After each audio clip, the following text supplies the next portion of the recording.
1953 to resist the owners of this tire chain, so they retired the railroad. And they switched out in favor of a large truck system. Elevated ways for the switch is that the trucks are more cost efficient.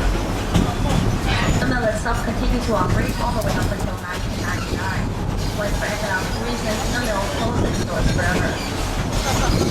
Even though our mill is closed and the sugar industry on the west side of Maui is gone, it is still a big part of our local history here, so we try our best to keep this history alive by sharing it with everyone who joins us for the trip.